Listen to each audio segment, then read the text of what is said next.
ನಗರದ ಮೂಡಾ ಸೈಟ್ ಪ್ರಕರಣ ಜನಪ್ರತಿನಿಧಿಗಳ ಕೋರ್ಟ್ಗೆ ಖಾಸಗಿ ದೂರು ಆರ್ಟಿಐ ಕಾರ್ಯಕರ್ತನ ಅರ್ಜಿ ನಾಳೆ ವಿಚಾರಣೆ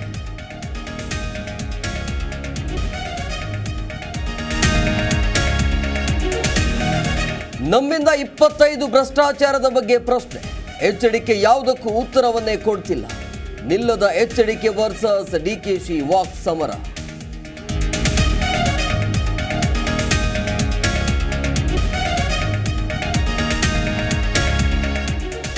ಶ್ರೀರಂಗಪಟ್ಟಣದಲ್ಲಿ ಮೈಸೂರು ಚಲೋ ಜಾಮಿಯಾ ಮಸೀದಿಗೆ ಬಿಗಿ ಪೊಲೀಸರ ಭದ್ರತೆ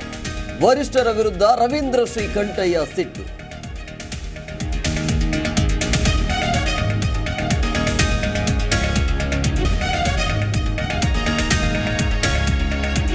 ನಾವು ಮುಸ್ಲಿಂ ವಿರೋಧಿಗಳಲ್ಲ ಭದ್ರತೆ ಕೊಡ್ತಿದ್ದೀವಿ ಸಂಸತ್ತಲ್ಲಿ ವಕ್ಫ್ ಬೋರ್ಡ್ ತಿದ್ದುಪಡಿ ವಿಧೇಯಕ ಇಂಡಿಯಾ ನಾಯಕರು ಕಿಡಿ